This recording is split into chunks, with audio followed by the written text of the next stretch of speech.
What's up, fanboys and fangirls? Welcome to the third episode of From Recap with Love, our spinoff of A Review to a Kill here over on fanboysanonymous.com, where we are going through some different aspects of the James Bond film franchise that we have already gone through all the movies for, and now we're actually doing tier lists for everything. We're also doing a Mount Rushmore for all these different topics, and we've done a couple of them already. Hopefully you've checked them out for the films and for the villains. We're going to roll things along here. We're going to get into the Henchmen this time around. If you don't know us by now, you should, after 30 episodes of this show. But just in case you don't, I'm Tony Mango. I'm joined by Robert DeFelice. These henchmen, they all kind of blur together, but we know the main ones, and we're here to break them down. And Callum Wiggins. We're going to need a bigger podcast. We're going to need to go through about 60 names here for this one. And some of them... Yeah, real quick, because trying to prepare for this, I tried to look at other breakdowns of henchmen. Everybody has a different breakdown of henchmen, a lot of which just group in all the useless muscle as one big thing. So it was impossible to find a list that is... replicates yours. Yeah, I wrote down every possible henchman that I felt was at least minorly noteworthy. Obviously you can't write down every particular goon that Bond shoots, because then you're talking thousands of people. But if they've got a character name, even if it ends up being, for some people, it's not, the full-on character name. We've got Cigar Girl for The World's Not Enough. But everywhere from High Fat to Zhao and, kind of short-time people say, Mr. Kill, who's not there all that often, or Carlos, who people aren't really who's Carlos in this, that kind of thing, to really main characters like Xenia. We're going to break them all down here. And the way that we're going to do this is the same way that we've been doing with the other ones, where I had gone through, I ranked them all individually. Callum went through and ranked them all individually. Rob was having some issues with it, so he stopped. I got about a good... About 10. And said, you know what? A lot of these names blend together. So instead of us obviously having a full breakdown of each individual one, which wouldn't be as thrilling to break down either, we are going to do the tier list side of things, and we are going to do the Mount Rushmore. And switching over to where you can see on the screen, you can see, at least right now, there's these lists that we've got, our master list. You can see on mine, for instance, I've got Oddjob at number 1. I've got Fiona Volpe at number 2. I got Jaws, specifically from The Spy Who Loved Me. Callum just lumped Jaws together. Jaws is his number 1. Oddjob his number 2. Mayday being up there, high up on both of our lists. Fiona high up on both of our lists. And at the exact same spot. That's interesting. And, there's some of these, of course, were not at all surprising to have towards the top, because they've just made a great impression on everything. Red Grant, for instance, being pretty high up. Then there's also some surprises here and there. Callum's pretty high on Stamper. It's his number 9. I have Stamper. What the hell do I have Stamper? 37. So that's a big difference. Yeah, that kind of surprises me, just because he was a pretty vindictive and evil killer in the movie. I don't know. I know he didn't have the most exuberant or unique personality, but he actually got stuff done, unlike a lot of the henchmen on this list. Yeah, and there's also, of course, a variety when it comes to something like a Kronstein in From Russia with Love, and a Milton Crest or Truman Lodge from License to Kill. Very different characters from, a Jaws or Necros, even from The Living Daylights, where maybe that sometimes plays a factor in too. If you were to be ranking more so based off of how much of an efficient killer that they are, Oddjob, that dude gets the job done. he does whatever he does in to the Jill name, Masterson, and he does. He chucks the hat at Jill or at Tilly, so he can even crush a golf ball to get some extra points. Whereas somebody like a Baron Samedi, pretty low on Callum's list compared to what some people would imagine, and higher up on my list. But realistically speaking, Baron Samedi doesn't really do much in the movie. So he doesn't, but he's also a memorable character, and Right. he stands out more than Carlos or some of the other ones. Yeah, for instance, Carlos is really low down mine. Like Carlos is real down there. So again, you can see on the screen right now how these lists kind of had played out so far. So they're going to factor into the tier lists, and we're going to do our usual, the 3-point voting system. So if, for instance, Locque is higher up on Callum's list than on my list, well, Callum might consider him A tier. I might consider him D tier. And then if Rob is more so one way or the other, then it balances out like that. So I'm going to switch over to this actual tier list here, and this is the breakdown of how we will do this. S tier, of course, being the top, F tier being the bottom. And eventually, when we sort this all out, we're going to have pretty much in these two columns the options for our Mount Rushmore. The 4 henchmen that really kind of signify what a Bond henchman is all about. I got a feeling that we only have a list of about 8 people that we could even think about when it comes to the Mount Rushmore, because we're not going to go, General Medrano as a Mount Rushmore type of person, but even those 8 or 10 or dozen or whatever they might be, going to be kind of difficult to sort that out. So I guess let's just kind of get into this. Does anybody want to start with anybody in particular? Let's start with Red Grant, because he's the first real memorable one. So Red Grant, this is what I'm going to be doing for anybody who's watching the screen. I'm going to move this up just because there is, we're scrolling down to 60 something. So I'm not putting him in B tier or C tier, wherever I put him, just moving it up so we can play around with it. I would go somewhere around S or A. I'd probably lean more towards A, because I do think that there are people that are a little bit more memorable, and I usually like to try to keep S tier kind of low, just because it is the absolute best. I'd rather have about that many in S tier and that many in A tier even, rather than have that many in S tier and that many in A tier. Definitely wouldn't go B or lower. I'd go probably A. How about you guys? A suits me. I would say A. Lowest I'd go is B. All right, so we'll put him in A for now. You know what? I think maybe we should let's knock out some F tier, because some of these are really not memorable at all. Elvis is a fucking F tier. That guy sucks. That is from Quantum of Solace. He's the dude with the weird, stupid haircut. He's the guy that just doesn't accomplish anything and just sits there and gets killed. Is Quantum of Solace your least favorite of the one that you've seen in theaters? Yeah. Yeah, and I'd say F tier for Elvis. Mm-hmm. He's Could we put Mr. Kill in there as well? Oh, fuck yeah, we can put Mr. Kill in there. I'm Mr. Kill. Oh, that's a name to die for. I'll use the lasers. Can we put Gabor in there? I'm fine putting Gabor in there as well. Yeah. He's a fucking bore. In the name, Tony. Yeah. Oh, Gabby. Let's see, another F tier one.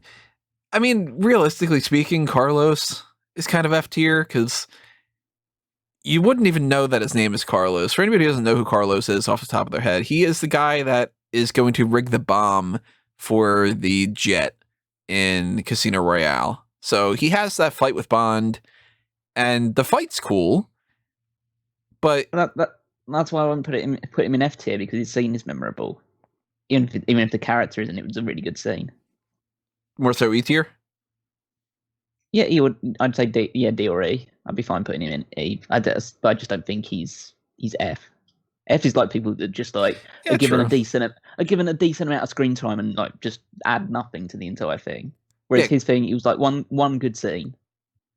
I guess, yeah, because like Carlos, nobody knows the name Carlos. Just be like, oh, you know, name a Bond villain, Carlos. Sure, all right. You know that meme that goes around where it's like from Brooklyn Nine-Nine of the whole, I'm a cop. Oh yeah, if you are, name a law. Don't kill people. All right, I set the bar too low.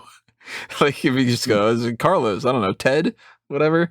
But for what he is worth, I guess he is kind of more memorable than what that. Because if I say, oh, he's the guy with the bomb and the jet. Oh, okay, cool. If I go, hey, do you remember Elvis? He's the guy that does. And then it's like,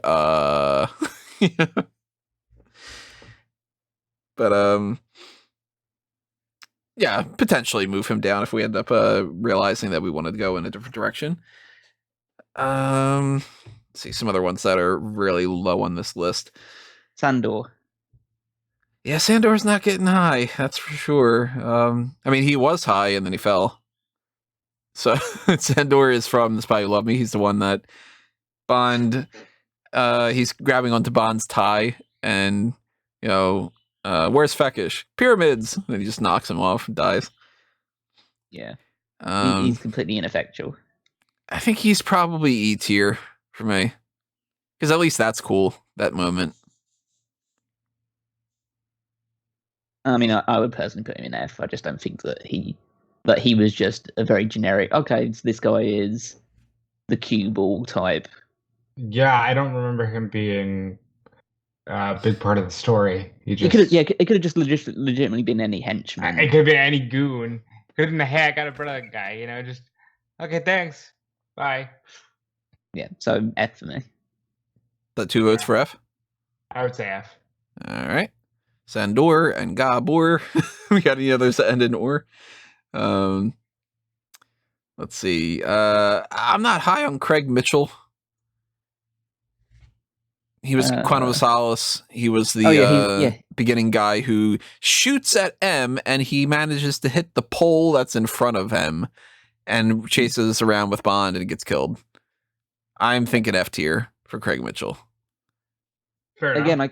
I kind of like the scene. It's definitely not as good as some of the other ones in the Craig era, but so I'd personally put him in E. But if it's in F, it's not going to take any skin off my nose.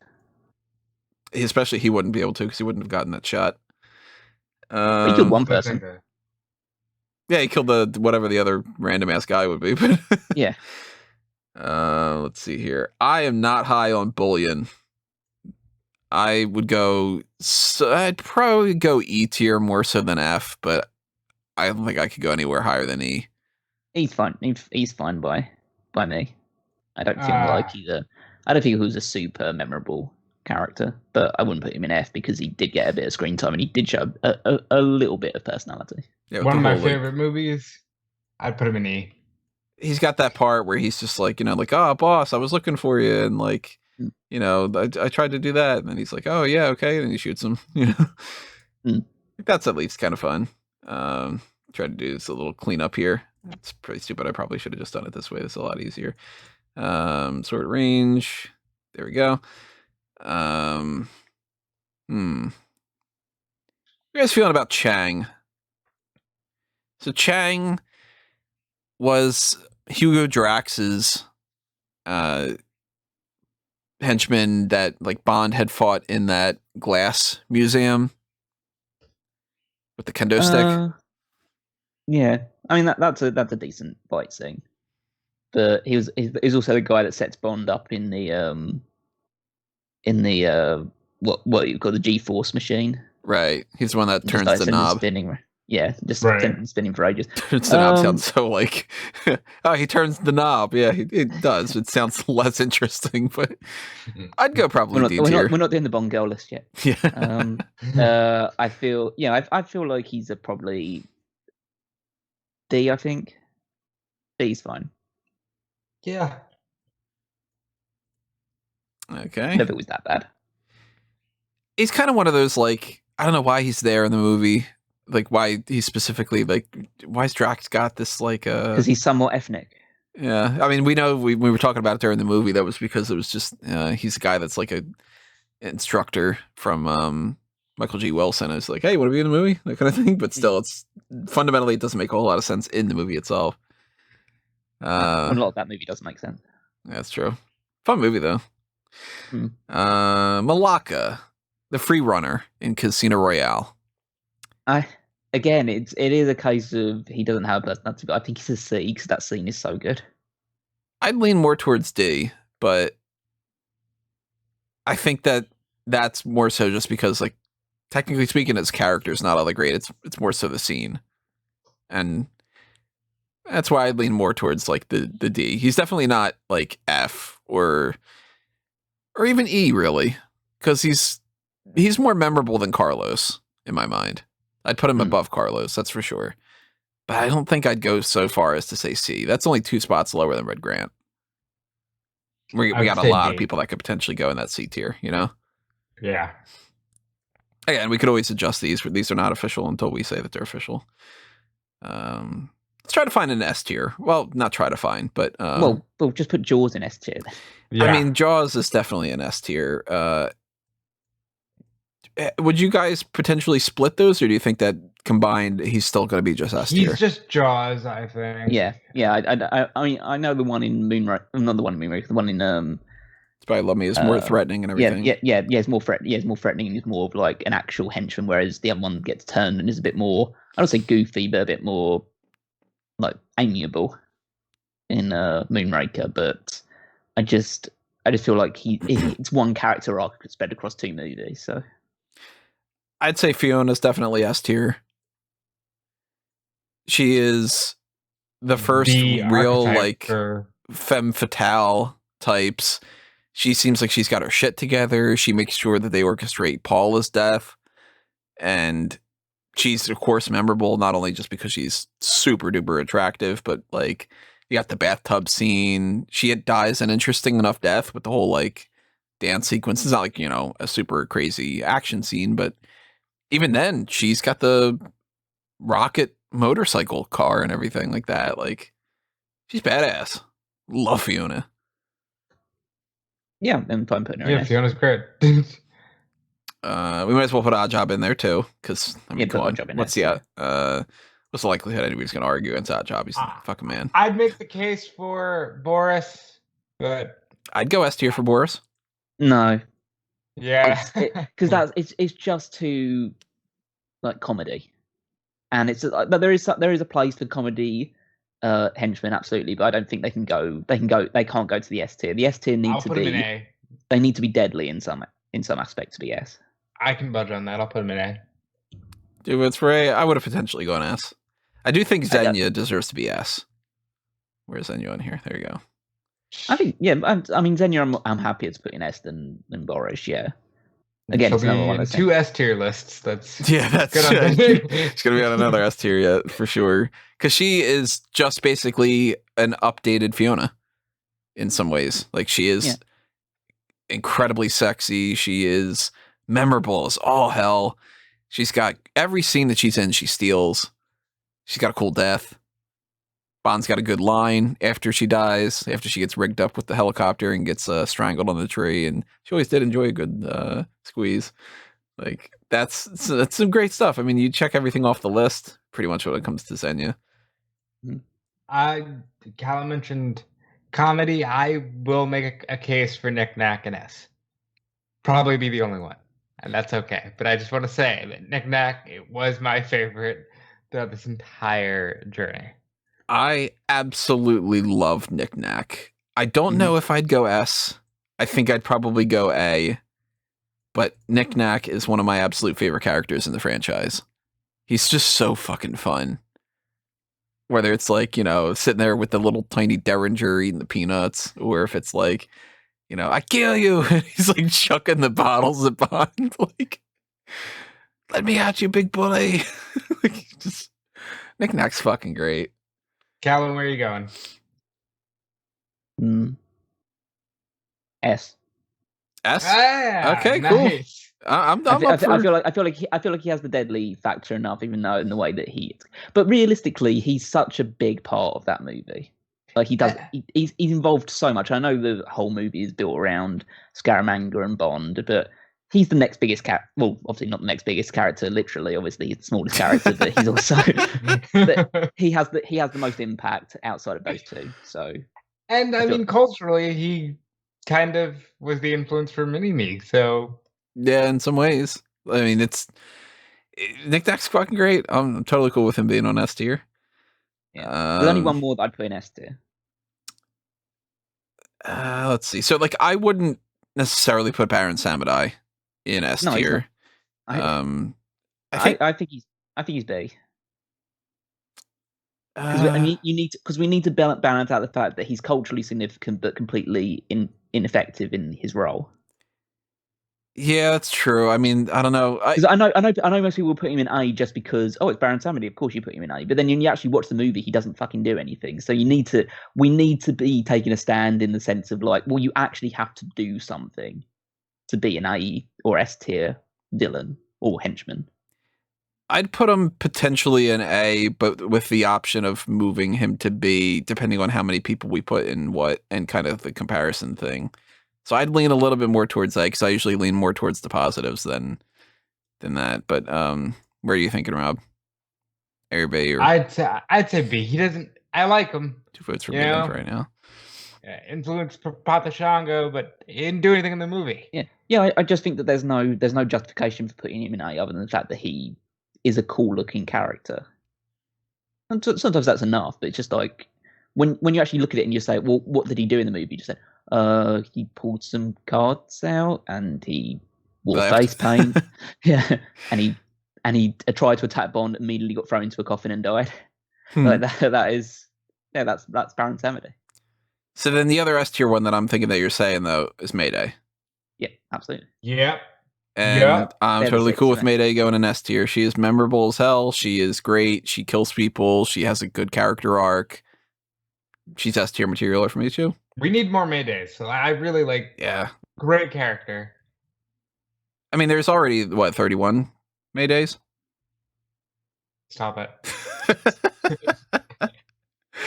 Let's see here. Mr. Slate.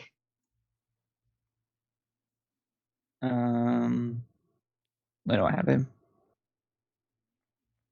F tier vote for me. Look at him that low. Where is he? Mr. Slate. Mr. Slate. I have him. I have him miles down. Yeah. Could put him in F. That's fine. He is the one that just fights Bond and gets stabbed in the leg. It's like. Oh yeah, of course that guy needs to go. Yeah, absolutely. You know. He's not as cool as the Carlos or Malacca scenes. Yeah. I want to talk about Professor Dent because Professor Dent's kind of the first. Yeah, he is the first real. I mean, there's there's some other people here and there. Actually, I don't have Miss Taro on this list. Yeah. Miss Taro on here? That's your choice. That was your choice. You did not put her on the list. I think that was just a mistake for me. So we're going to. You know what? I might type in her there. We'll talk about Miss Taro too. I guess I'll have to switch over here and put that in there. Miss Taro, just so I remember about that. Because people demand it. Just in case, because she is, she's an interesting enough character and everything too. So Dent, I think Dent's.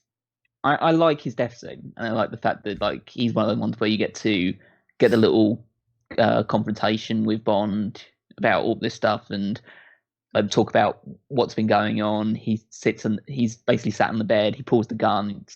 Doesn't have anything in it. Mm-hmm. Yeah, you've had your that's a Smith & Wesson, and you've had your 6. Yeah, and I just feel like that's Bond being like that's like the cool debonair side of Bond, and he brings it out of it. So I think he's B. I'd go probably B. Yeah, because he's not something that like if you're gonna run down a list of Bond villains and most memorable characters to try to put in like a video game, for instance, like you're going Jaws, Oddjob, Xenia, et cetera, et cetera. You're not going to go Professor Dent. But in the movie, he's a real big driving force. And since we don't meet Dr. No for so long into the movie, Dent's the main villain up until that point. I'd go B. I'd go. Also, his death is hilarious. I'd go potentially B or C for Miss Taro too. Because she is the first femme fatale. She has an interesting enough whole setup with like spying on the other room, and potentially C for me. I think I'd lean more to the C side for me. I do think that Dent overall is more important and all that, but when we start getting into this, I might want to move her up a little bit. I mean, I think she's pretty. And the reason why I put her in C is because she's pretty inept. And again, you can be an inept henchman to a degree, and it can still be memorable. But I just feel like she is pretty very, very easily duped by Bond, and making that call when he's like right next to the door and stuff like that. It's just like, what the fuck are you doing? Let's see. Let's pick another random answer. Here. I want to go with someone who's reasonably heavily featured, but we've talked about how like the good femme fatale type things with Fiona and Xenia. I want to put Helga Brandt in either D or A.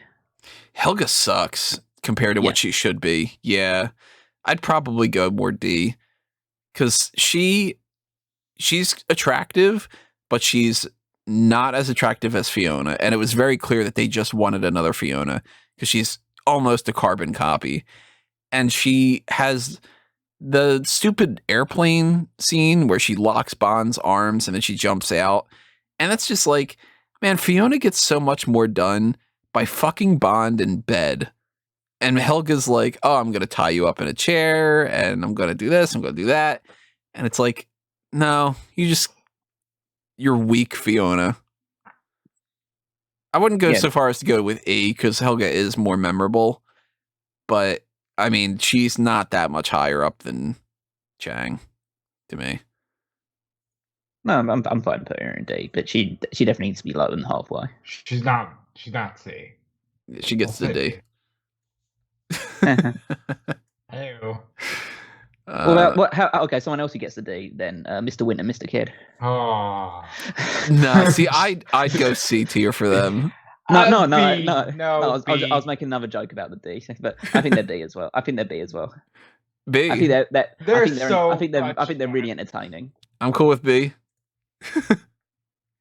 Ooh, just good. Yeah, they're fun. They've got a cool like gimmick going on with the whole like kind of going back and forth talking to each other with each other death sequences, where it's just Mrs. Oh god, what's her name? Mrs. I'm blanking on her name, but the whole like she did want to travel and like take pictures and all this they were a lot of fun, and I think that they're a mixture of comic relief and also they do get shit done until the end, obviously.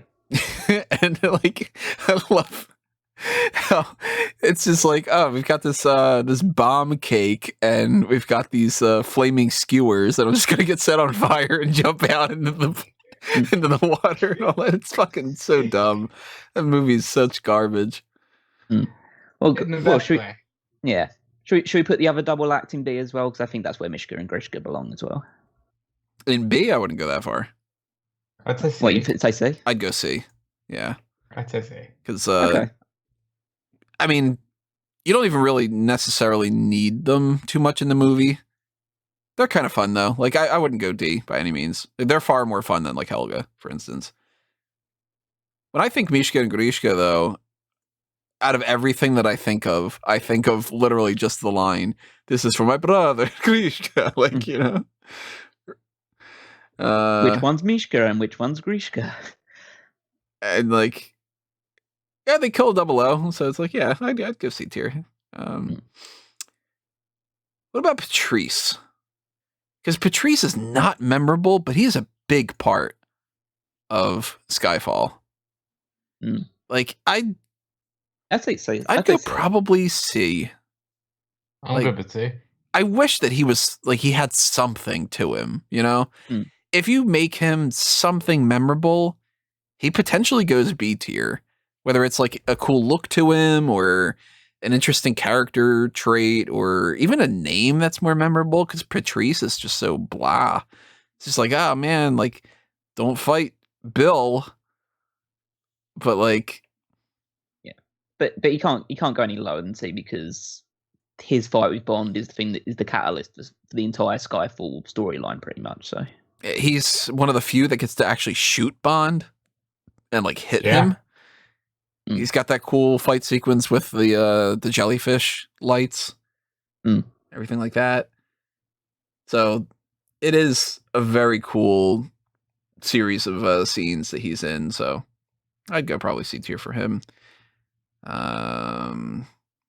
Somebody else that's like low on our list. Let's Stephen Urbano. The old Coney type of character. He doesn't do much. He's got an interesting enough opening scene, and then he's in one other scene. And that scene, he's threatening Valenka's arm. He's threatening Lashif. And then the cool fight sequence in the stairwell and all that. But it doesn't really amount to too much. The lowest I think I could go is D. But yeah, D's fine by me. That's where I'd probably put him. Yeah. Because like I think he's better than Malaka. But I don't think it's so much better that I would put him in C. Because there's levels of these tiers too. Like it's not like we're not going to rank each individual. It's not like Urbano is lower than Helga. That's not where I'm putting them. For anybody who's curious, Or should we just put Valenka in E? Because realistically, the only thing she does is poison Bond. Yeah, I'd go E. Because she's not bad enough to be in F tier. She's not like, No, she doesn't strike me as particularly. Well, obviously she's working with, or she's in a relationship with Lashif, so there's something to that. But she doesn't strike me as particularly threatening throughout, really. Yeah. And again, Valenka's not a name that if you were to say, tell me which movie Valenka is, most people would probably not have any idea. Trying to think of somebody who would be in the A tier. Oh, I know. Teehee. Yeah. 2 votes for A tier for Teehee. I would have gone probably B. But Train fight. But Teehee's cool. Yeah, I'm a big fan of Teehee. I think that the discussion that he has with Bond about the crocodiles and alligators. That's true. Like, he's fun. He has some character to him. Another A would probably, for me, would be Irma Bunt. Yeah, you know what? Because she gets the kill on Tracy. She does kill Tracy. She's a fun enough character. She's interesting. She's dictating a lot of the dialogue in there. Okay, yeah. And also another obvious A, and actually this one is one that could potentially be the final S, Mr. White. I wouldn't go S, that's for sure. Well, then A, he has to be A then, because there's no other henchman that's in as many movies as Mr. White is. I think A tier makes sense for Mr. White. He's in 3 movies, which nobody else is. And he's the father of the kind of one of the main Bond girls at this point, which is kind of weird to say. Another A tier, Sasha Davidoff? No. Davidoff to me is kind of D tier. He's maybe E. He's definitely not F for me. Because at least he's got like the scene where he's holding the rock. I'd probably go E. Now I'm thinking about it. I don't know, because Urbano's not really that high up. That's tough. I think he's the lowest on my list. Like on my giant list, then he's the lowest because I just don't feel like he actually does anything significantly in this entire thing. So, I mean, I would put him in F. So I'm fine putting him in E. He definitely wouldn't be D for me. So that's way too high. Yeah, I guess that's... Yeah, all right, let's put him in E. Yeah. I can't go high for Marco Sciarra. He doesn't get shot and fights with Bond in a helicopter. And Bond's also fighting with the helicopter pilot. So I'd go F. Would F go U? Then it would be an FU. Oh yeah. Yeah. I guess we can put him there. Like he's basically a character that exists so Bond can talk to his wife, and the reason he talks to his wife is so that he can go to a meeting. And if you got Well, rid of he's her, he's there to infiltrate Spectre. He needs Sciara's ring to do that. yeah, And so it's Sciara's like, ring also leads to the connection that drives a lot of the plot of the movie.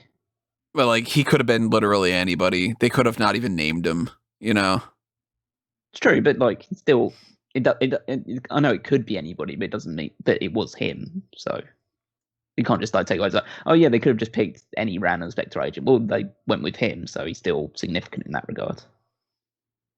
So saying, oh, they could have had anybody play James Bond, or like it could have been this guy could be James Bond could have just been for the first movie, and then we move on to another guy or something like that. It's just like no, they decided to keep with them.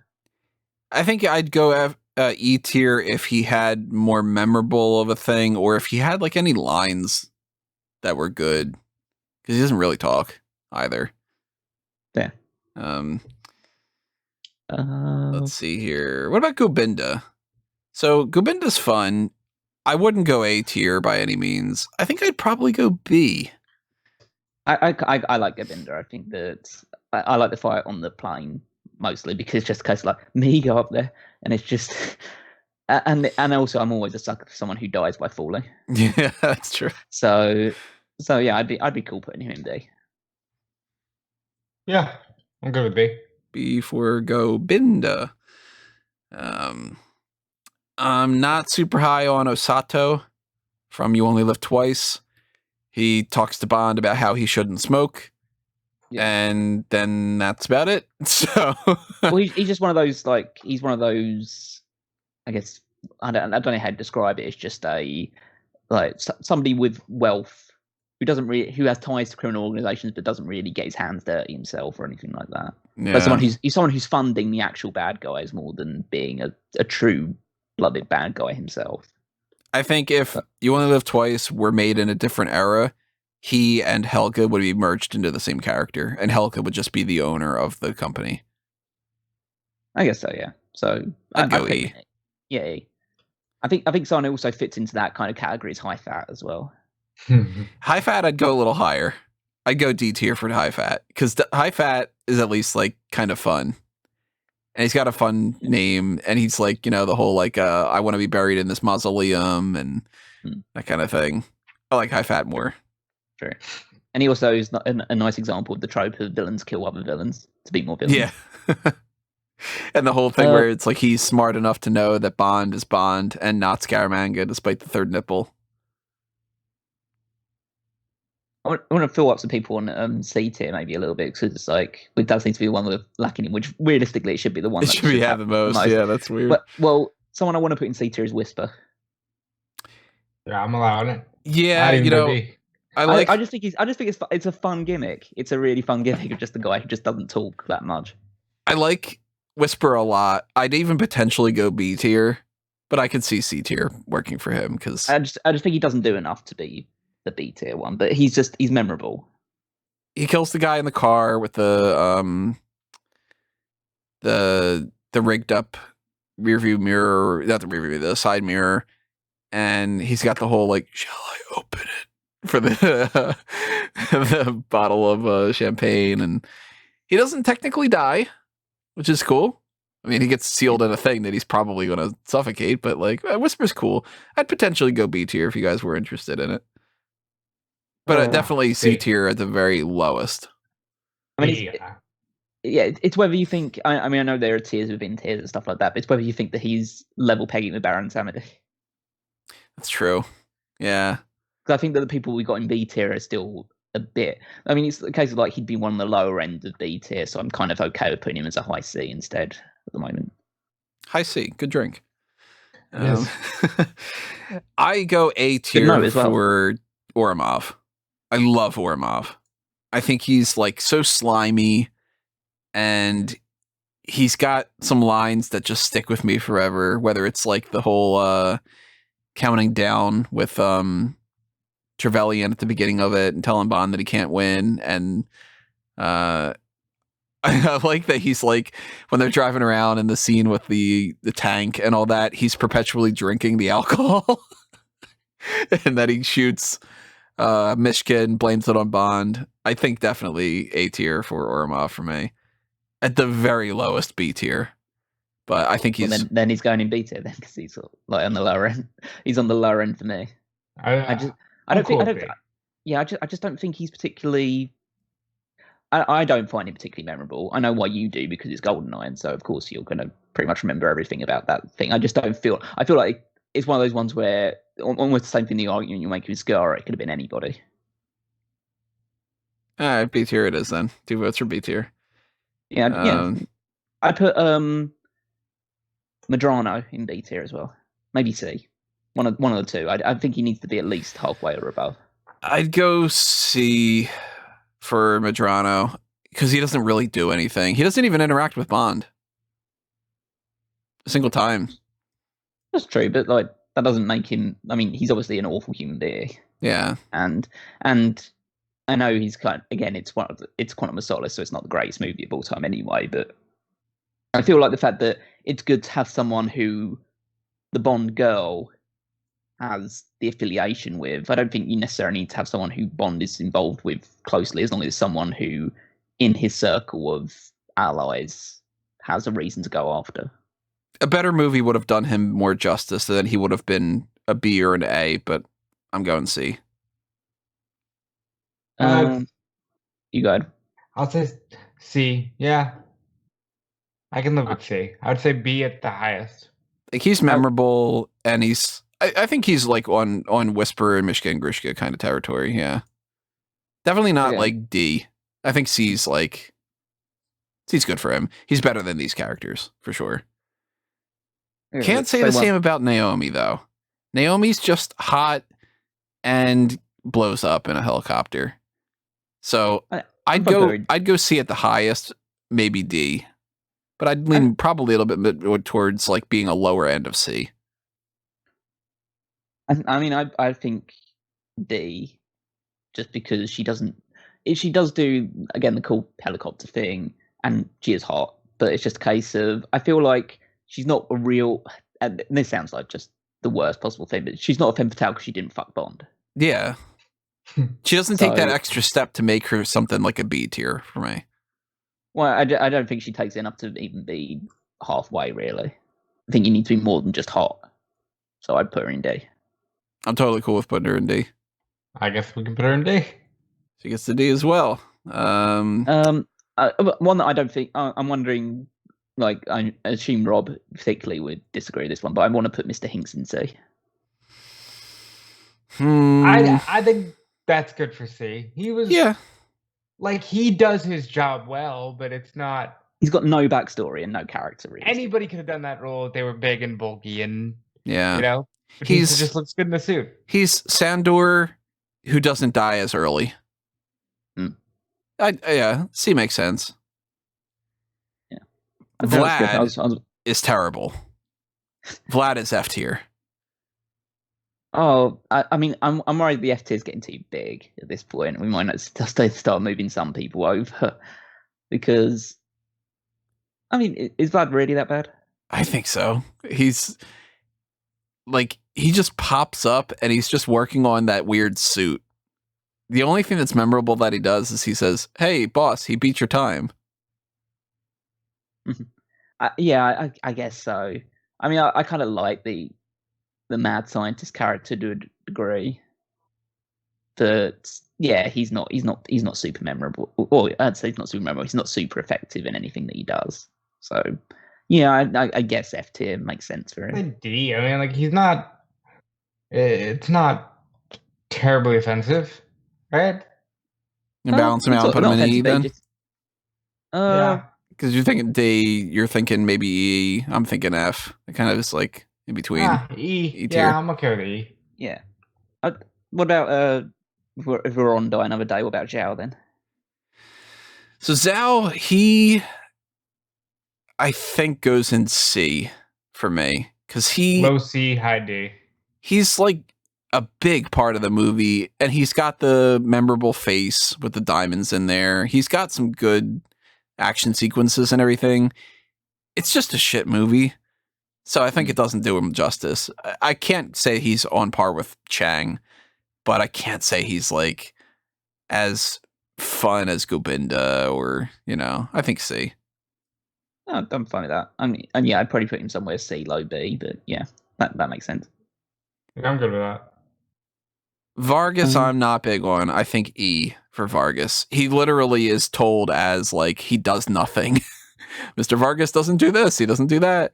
And he kind of just sits around, and then Bond eventually kills him with a harpoon by just turning around and shooting at him. Yeah, he's someone who's kind of built up to be this big deal and then just never really delivers. Although he does run down someone in a car, so at least you get to see him kill someone on screen. He's like, I'd even potentially put him in F.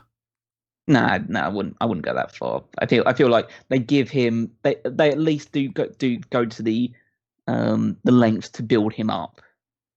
Whether he delivers or not is kind of irrelevant at that point. At least I think at least be E because of that. 2 votes for E then.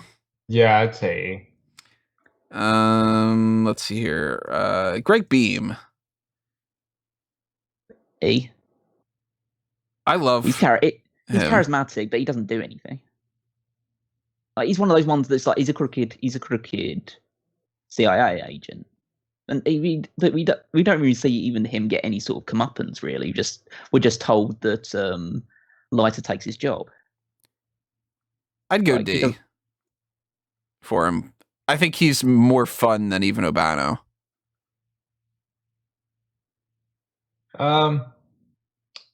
D is fine.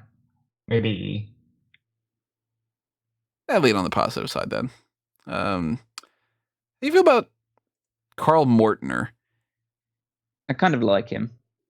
He's fun, and he's like, you know, goofy in a way. He's this old Nazi scientist that made Zorin this like super soldier type, and he's kind of wacky and everything. Like, I'd probably go.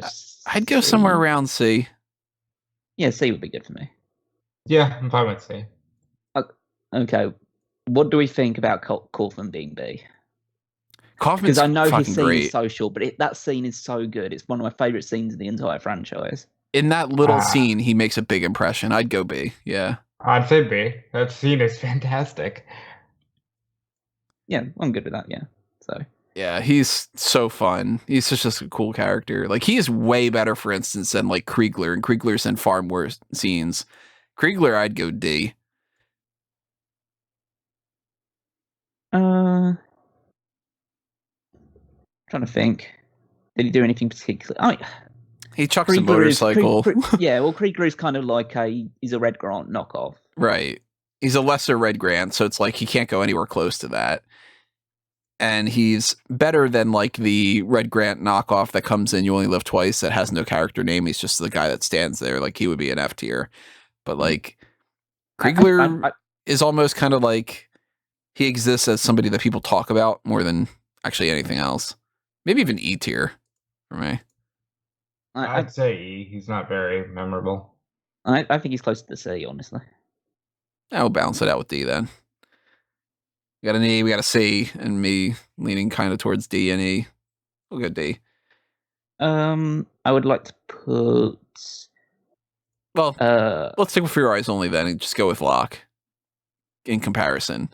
So Locke with Kriegler, Locke is more important than Kriegler. I'd go C for Locke because I don't think he's great. So I wouldn't put him anywhere close to this side of the bracket.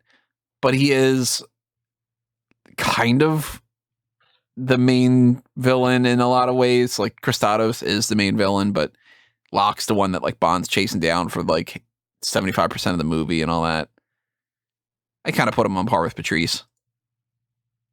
Yeah, I could put him in C. You can see that? Yeah, I'm good to go lean further on one side or another. I would like to put Truman Lodge in B. I absolutely love Truman Lodge, but I can't be like, oh, he's S tier. He's B for me too. He's kind of like Truman. He's kind of like Truman Lodge. He's kind of like Kaufman, where like, yeah, you might not necessarily remember him as somebody who's like an S tier type of character or anything like that, but for the movie, he is so good.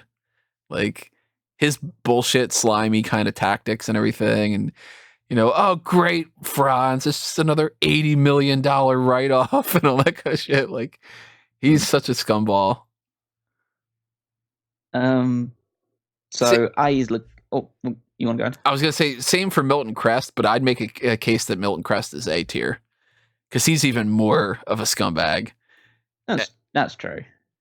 And he's so fucking fun. Whether he's like creepily hitting on Lupe or he's doing the whole like trying to explain that Bond flew away like a little bird on the thing. Like he's great. Like he reminds me of like you give him a little bit more of a physical presence and he's Teehee in some ways.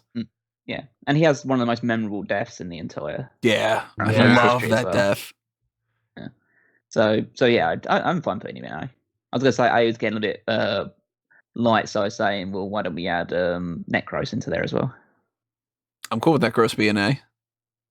I like Necros a lot. He's got those milk bottle grenades. He's got the great fight sequence with that one guard. Yeah. He's efficient. He kills Sanders. He kills how about like maybe like 6 people in the movie or something, if I remember correctly. I mean, he does kind of fit the bill of a Red Grant knockoff. Yeah. To a degree. But he's kind of he stands out enough on his own. He does it well. Yeah. And he looks good in the Speedo, so he gets extra points. Yeah. This is actually funny enough. Like, I don't plan on doing any of these. It's like, oh, which ones are we gonna knock out first and all that. Like, I didn't imagine that we would have Gettler this far on this list. Gettler is completely forgettable. He is just, hey, that guy's here, and he shows up, and then he gets killed. I think he's somewhere between E and F. Tell me anything about Gettler other than that he's got an eye patch. Oh yeah, he's got an eye patch. Actually, he doesn't even have an eye patch. Think about it. He's got the glasses. He has blacked out glasses, yeah. It's even that.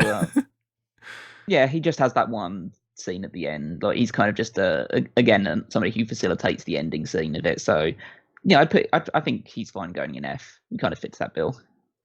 Yeah, I'm okay with that. I'd say E, but that's just being nice. It's weird that he's got a full name, and he's one of the last people Bond fights, and it's like he literally exists as that guy's kind of weird looking, and then the fight sequence. It's like they didn't flesh that character out at all. He could have been in at least one scene earlier with Lashif where he could have been like handing off something or whatever. Then it could have been like, oh shit, it's the guy from earlier, that kind of thing. Like, whereas somebody like Dimitrios is way higher, I think, than an F tier type of thing. Because Dimitrios is a lot more fun. I think I'd go potentially D tier for Dimitrios.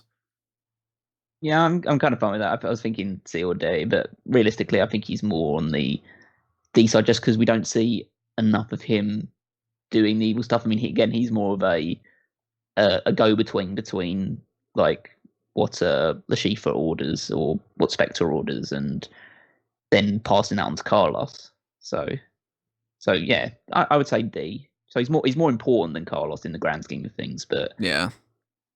He's a go-between, and he's a Gobinda. Yeah, he's got to be above Carlos. All right. Yeah, so I'll go D. How happy are you that you got that line in, Tony? I'm pretty happy. Okay. I think, actually, if I could rewrite Casino Royale, I'd potentially combine the Carlos and Dimitrios characters a little bit or something. Maybe do a little bit of a rewrite. Make it to where it's like, oh, fine, you got rid of Malaka, wasn't able to do it, so you have to do it yourself, and he doesn't know exactly what to do or something. I mean, it's fine the way that it is and stuff. It's not like it's a problem, but I mean, there's potential to merge some things. I personally think that it's not integral to Casino Royale, but I think it's a good part of Casino Royale is the fact that there's quite a high kill count for Bond, because Bond is a loose cannon at that point to a degree. And he kills him in a cool way with the stabbing scene. Yeah. Yeah, and he kills Carlos with a cool way with putting a bomb on his spell. Yeah, that's cool. So, Cigar Girl. It's a really good opening thing. Like the fact that she isn't even named realistically in the entire thing. And she's still memorable on top of that, yeah. So I'm thinking C, maybe? I think C. Yeah. Because she She's partially memorable because she's hot. Like, just admittedly. People look at the movie and they go like, oh, wow, she's really hot. And then she kills somebody in the opening scene. She facilitates some death at MI6 headquarters. She's got that boat sequence. Yeah. I think she's worthy to see. Cigar Girl. Thank you, Tony. You're welcome. Let's see. Miranda Frost. B. She's higher than C. Yeah, B. I'm cool with B. Yeah. I just don't think that, like, I mean, part of me wants to put her in A as well. I just feel like, again, it's hurt by the Die Another Day factor. Yeah, a better movie, she would have been an A. Mm. Yeah, they needed to flesh out the reasons why she turned on it in the first place, really. Instead of just Olympics, and that's it. Yeah. Like, you're double agent, and I've got Olympic dreams. It's just like, yeah, you need to have more of a reason, really, for like turning on your entire country and MI6, and how MI6 didn't even tell that you were a double agent in the first place. I think she's on par with Dent in that. Oh, like, yeah, that makes sense. Dario is kind of interesting because Dario doesn't do much. So he can't be like an A tier type. But he's still kind of cool. So, like, I'd probably lean towards C for Dario. He's kind of lifted by the conveyor belt, the Sanchez factor, both the conveyor belt and the Sanchez factor. Yeah, because Sanchez is one of the best villains of the entire franchise. So being associated with him elevates you a bit, and that it does look cool, like him just being associated with it. Like, you almost feel like this guy is his right hand man, the guy that he'll eventually succeed him if he's left to his own devices. And he's got that line that's really memorable of, "Don't worry, we gave her a nice honeymoon," which is just like, what a line. What a line. I'd go see. I don't think he's as high up as somebody like a Kaufman or Mr. Wint, Mr. Kid. I think high C, yeah, but we'll put him in C for now. He's above like Miss Taro for sure. I think Denby's an A. I wouldn't go A for Denby. I'd go B, I think. I just think he's such an arsehole. And he's so unlikable that it really elevates him for me. But I don't think I'd put him on par with like Red Grant, Boris, Teehee. Well, he's on the lower end of it, but I still think he's on the A side. I'd put him on par with like Milton. Yeah, I wouldn't go that hard. I'd go more, he's like that Truman Lodge level. Decision maker, Rob. A, B, or you really go, it's an F. I'd say B. He's not an A. I mean, we could put him in C because we know, but nah, he's better than C. Actually, okay, we got Gupta, Stamper, Scarpine, and Kronstein. Scarpine's the lowest out of those bunch. He's not all that memorable. I'd go probably E. He's definitely not F. I don't know if I'd go so far as to say he's D. He does quite a bit in the movie, but like, man, is he overshadowed by Mortner, Mayday, that kind of deal. Yeah. Yeah, maybe. Yeah, probably an E would make most sense then. Because he's just kind of an extra body to work with Zorin. So. D. Oh, is that what you said? Couldn't hear if you said D. D tier? Yeah. So what was your vote, Callum? E. E. I just realized we also don't have Jenny Flex on this list. Forgot about Jenny Flex. I'd go probably E for Jenny. Yeah, she's just there. She's just like a Mayday assistant, really. So flexible, right there. I don't think it's worth it to necessarily rank the air hostess at Moonraker or the guy at the beginning of Moonraker with the airplane thing. It's, not really as much. You don't even have a name for those kind of things. We'll only go with characters that have like names, really. So Stamper, you are much higher up on Stamper, Callum, than I am. I think Stamper's C. I think he's kind of Dario level. I think he's A. I think he is the best knockoff of Red Grant, in my opinion. It seems fair to put him in B in that case, but I would lean more towards C, but I could list to B. Yeah, I mean, I just like the fact that like my favorite scene with his is like the one where he describes the like working with the torture instruments, and the fact that he is like Kaufman's understudy in that regard. And his record was like 50-something hours or whatever, I think it was. Yeah, I'm looking to break it. If they would have shown that he stamps somebody in the head, I think that would bump him up. Fucking Christ. Because they couldn't show the snuff film stuff, you know. If anybody doesn't know, check out the Tomorrow Never Dies recap if you're like, wait, what? Snuff film thing? Yeah, that was apparently a dropped part of that. Now, Gupta, he is also somebody who had a dropped part of that movie because he was going to be doing his card throwing tricks, which I don't think would have really upped him all that much. But I actually like Gupta quite a bit. I'd go B tier for Gupta. He more suits C for me. So 2 C's. Then we get Kronstein. Kronstein is the architect of the whole plot of From Russia with Love. He's got a memorable enough scene with the chess sequence, but he falls short because he gets completely overtaken by Rosa Klebb. And we're missing Morzeny too. So I gotta put that in there. Where do we put Morzeny?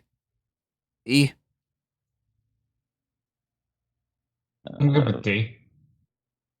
Like he's there to kill Kronstein and also simultaneously be on the water with the boat sequence with Bond because the editing's weird. Yeah. E would be fine.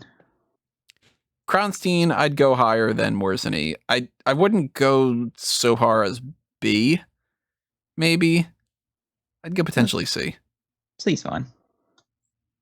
I definitely wouldn't go any higher than that. I think he's mid. Yeah, he's pretty middle of the road. C is more than fine. So before I forget about it, I know that Morzeny needed to be added. It'd help if I could actually type the same thing, Morzeny, and then Jenny Flex. There might be somebody that I'm forgetting too. I'm not too entirely sure, obviously, because if I forgot them, then I forgot them. But if that ends up being the case, I'll eventually do this. And all these are going to be available on the website in some fashion. I haven't figured out exactly what yet. I'm probably going to post some kind of like full all tier list. Actually, I might even post just this. You gotta like post like a screenshot or something. I might just embed this document and make it to where people can't edit it, and do that so that people can just kind of click on and see these kind of things. So if that's the case, if I end up reminding myself of somebody else that needs to be in here or something eventually, I'll just redo that. And unfortunately, it won't be a part of the video. But any names you think we should move around here? I'm kind of thinking more so some of these D tier ones might need to move to E, and some of the E might need to move to F just to kind of balance it out a little bit, but maybe not. Because it is kind of like the bell curve did kind of work out. We got almost the same amount on F tier as we do on S tier. We got kind of close between A tier and E tier. This is very close between B and D. So I guess it kind of works out, right? We have more in C than anything else. I'd say so. Yeah. But the only thing that I would say is that like, just for the sake of making it like a proper bell curve, I'd move one person from E tier over to D tier. Just don't know who yet. I'd say if we decided on which one of the E tier is the most valuable and move them over into D tier, then I'd be pretty good with it. I think I'd go Scarpine. Yeah, I'm fine with that. I feel like he's more prominently featured than probably most of the other ones on that list. I'm good with that then. We bump that over, and then we've pretty much got 2 extra ones on E tier than we do on A, but that's fine. And only 1 or 2 on F tier. Yeah. Because I don't think we should be like, okay, let's move the one over here and move the one over there and do that whole kind of thing. But yeah. Well, it depends. To make it even closer and stuff like that, we could put one from B tier into A tier as well. But it depends on whether we feel like any of those ones is worthy of moving on to A tier. I think there could be a case for Baron Samedi just for how he's been such a pop culture icon. I think that there's, of course, I made my cases for Ourumov. I mean, my choices would either Denby or Stamper on that list for me are the ones most likely for the A treatment. I wouldn't sign off on either Ourumov or Samedi moving over into A. What about you, Rob? I think I'm good. I think Good the way I that wouldn't they are. sign off on any of those. I'd say it's good. All right, well, I think we got it pretty good over here. So now let's figure out what that Mount Rushmore is. So let's go Valenka, High Fat, Kriegler, and Sciarra. So High Fat is definitely on the Mount Rushmore based on the name alone.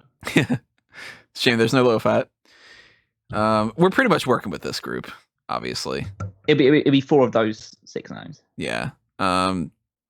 I think The only one Oddjob is a outside of it that has guarantee. the slightest chance is Red Grant, but I assume it won't be. Yeah. I think Oddjob's a lock. I think that Jaws is a lock. Lockjaw. Yep. I'd say Nack should be a lock. I don't know if I'd go Knick-Knack. I do think Yeah. between Xenia, Fiona, and Mayday, obviously we can't fit all 3, but I think that potentially 2 of them go in there. And I'm kind of almost leaning towards a debate between like Xenia is Mayday mixed with Fiona. So I'd lean more towards Xenia. Because Xenia's tough, like Mayday is, and she's got the femme fatale, sexy, seductress type of thing like Fiona does. So I think she kind of does better what either of those 2 do. Mayday's kind of a better character in the grand scheme. Fiona also sets the bar. So there's arguments for that. But part of me would kind of say Xenia and maybe Red Grant. I'd listen to Red Grant because Red Grant, really, look how many times he's been copied, you know? Right. Like, he has been copied more than any other Bond villain. Just the generic blonde brute type of character. He's got the memorable fight sequence in the train. He is the first proper henchman that's like a physical threat, because Dent just isn't. I'd go Xenia and Red, I think. Despite the fact that I love Mayday, Knick-Knack, and Fiona, and, you know. I think Fiona maybe, though, because that's a great femme fatale, you know? But I already made my case for Knick-Knack, so it's up to Callum, really. Well, it's not necessarily because I might not agree with. Well, that's why you need to put it out there, man. Let's Well, I'll do this to keep track of this a little bit better. My votes are those. Rob's votes are Knick-Knack, and who would the other one be? For Fiona. Fiona. And what about you, Callum? Let's have a see. Because I'm not super sold on the Red Grant one just because I feel like Jaws and Oddjob are very similar to Red Grant in being these essential, just like juggernauts that can't be killed. I mean, I know Red Grant can be killed and stuff like that, and an Oddjob can be. Obviously, they were both killed in the end, but it's just a case of the thing that separates them from Red Grant is the fact that Red Grant can speak. Yeah, and I think Red is more of the espionage side of things. I'd put like Oddjob and Jaws kind of like Teehee is more like them a little bit. Yeah, maybe he's more of a they're more freak show characters, right? Like they've got like the weird gimmicks, whereas Grant is just a guy. He's just another dark version of Bond. I would say that the reason why I'd rule out Mayday is because even though she's a great and very elaborate character, I feel like her. Well, I say the biggest thing that separates her from other henchmen is the turn at the end, where she becomes a good guy. But Jaws does that, right? So I'd say that Jaws already fulfills that goal on there. So it would be, for me, it's a choice between Fiona or Xenia, and then either Knick-Knack and Red Grant. So it's going to be one. It's going to be. So yeah. All right, so it would be all four of these, right? Well, it's going to be two of these four. Yeah. Essentially. All right, so then we'll then we're just working with this four. Yeah. So these four, not this four. I would say, considering what it is, what we classify like a Mount Rushmore, I think Fiona goes in ahead of Xenia because she's the archetype of it. I would agree with that. And I love Xenia. I'm certainly not opposed to it. Fiona is my, what was she? I know 2, I think. Yeah. Like, I had her technically above Xenia, so not opposed to Fiona being in there. And I think due to the fact that Nack's characteristics are more of the freak show mentality that we've already kind of covered with both Oddjob and Jaws, Red Grant should be the other one that goes in. I'd allow it, because lots of Red Grant tropes that are seen throughout the franchise. And he's got the what if Bond was evil kind of side of things. He's the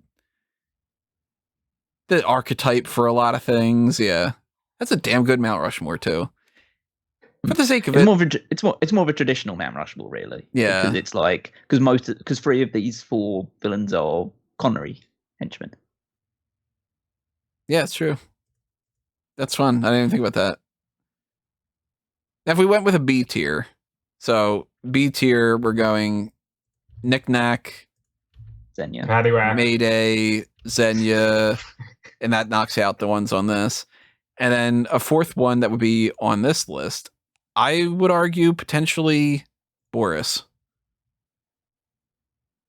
Because he's got that, like he's the hacker type. He's such a fun character and all that. I do think there's maybe an argument for Irma.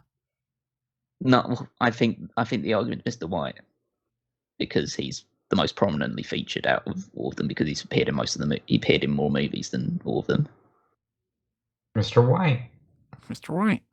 As much as I love like Milton Crest and all that, my vote would go to Boris. Callum's goes to Mr. White. What about you, Rob?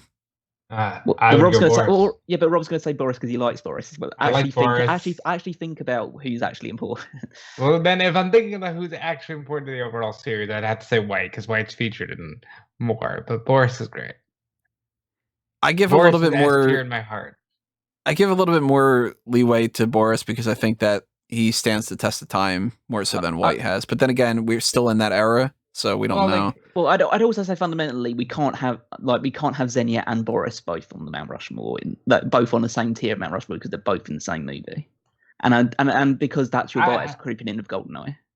I'd actually agree with that statement about the can't have 2 from the same movie, and Xenia over Boris in that case. Boris goes in the C tier. Yeah, that's fine. We don't necessarily have to go through doing a C tier and a D tier and all that other kind of stuff, but just out of curiosity, like, I mean, now we already have one on C tier. We might as well figure out the other 4 or the other 3. It'd be Irma would be one of them. Irma, Bunt, maybe. I would say Dent is one. Is actually the fact that Samedi's not even going to be in one of these ones. Maybe Samedi should be. I was going to say maybe Samedi, and then maybe.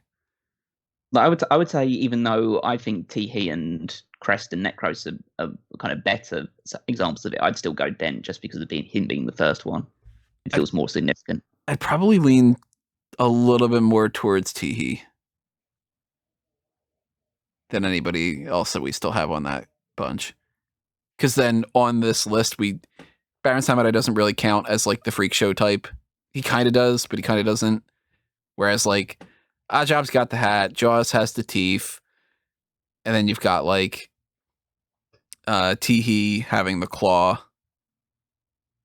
The claw. I think I'd go probably Teehee. What about you, Rob? I'd say Teehee. It's an A, B, and C.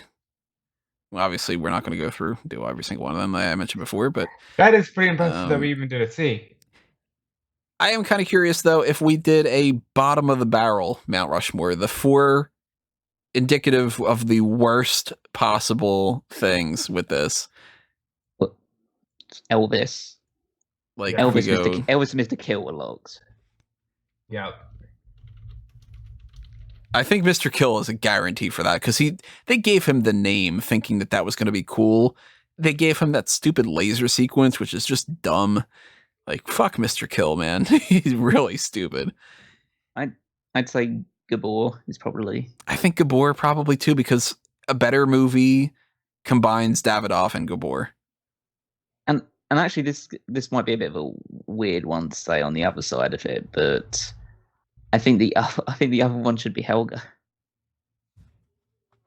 Yeah, I wouldn't go Helga for that. I think she's higher. Helga than does suck, though. She does suck, but I think I'd actually go, oddly enough, either Gettler or Craig Mitchell. Because, man, like, Mitchell, that could have been an interesting thing. M's, like, bodyguard that she's been around. And that, I think, is kind of one of those things that's just sort of like, the movie got too into the Bourne thing of, like, any random goon can be some guy that we're going to have fleshed out for 30 seconds and that's it. And nobody knows who the fuck Craig Mitchell is in these movies. It's true, but I just feel like we're just putting four shitty people of the same types into the final Mount Rushmore again. Into like the worst. I don't think that they're the same types. I think Kill's like they wanted to make another. Kill and Gabor are basically the same thing. They're basically just like two burly They're two burly style henchmen that get killed off pretty quickly. I would say killed off pretty quickly, but they're just like they're not really in any way as effectual as they should be. Whereas Elvis seems to me is like the same type as Mitchell or something like that. It's just like okay, he's just a guy who works for the main villains and stuff like that, and doesn't really do anything particularly memorable. You know, I think I'd make a case for Vargas. Mr. Vargas doesn't do this. Mr. Vargas doesn't do that. Oh, Mr. Vargas doesn't do anything, and then he dies. He's the main henchman of the movie. He kills a bongo. Not good enough for me. I think So he doesn't do it for you, Tony? I think the fact that he does something means that he shouldn't be on that one. Maybe Osato then to kind of be the one of like the group of we're just like facilitating. We're the ones that are just giving money to these people, but we don't actually get involved as well. And we get killed off by the people that we were funding in the first place. Oh, the irony. Yeah. I mean, there's a group of people here. My vote is still be Helga. Like I'm not switching from that one. So, who would you think, Rob?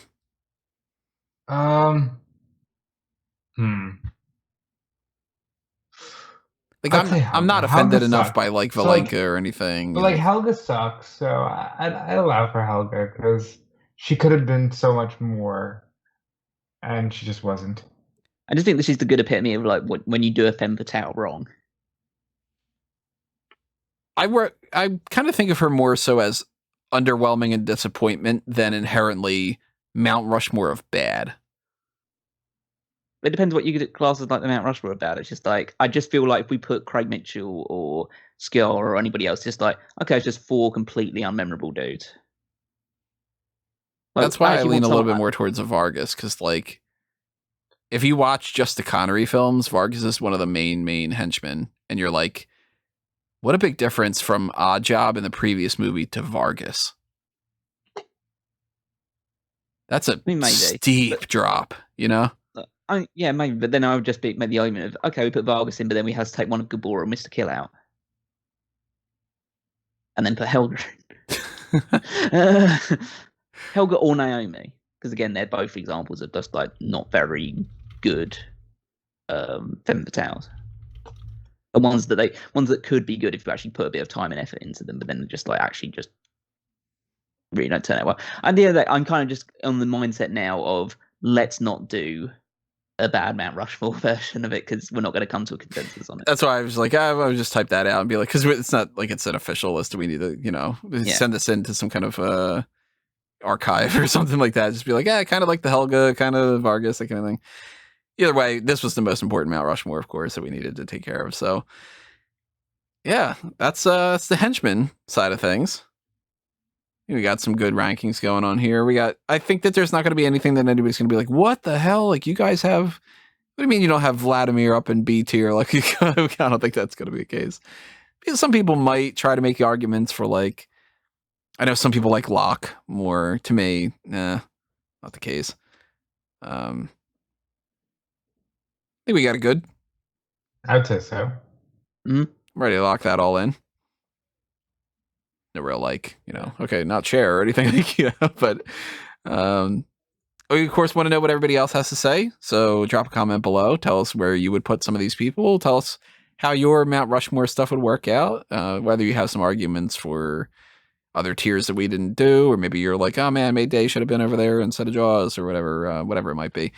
But definitely let us know what you're thinking. Drop them in the comments below. While you're over there, hit the like button, hit the share button, hit the subscribe button if you haven't done that already for the channel. Ring that little notification bell. Hit the applause button if you want to give us a tip, just because that helps us out quite a bit as well.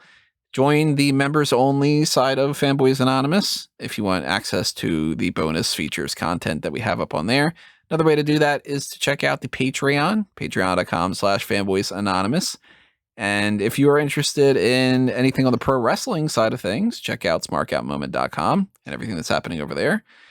You can follow us individually on the different things we've got going on our social media accounts. I'm at Tony Mango, spelled out just like I'm going to put this up on the screen here. Tony Mango. There you go. And you've got Rob over there at Dude DeFelice. Thank you. And you can check out everything else I'm doing on every social media platform at Dude DeFelice. Check out Fightful.com if you like the wrestling side of things. And yeah, we'll see you next one.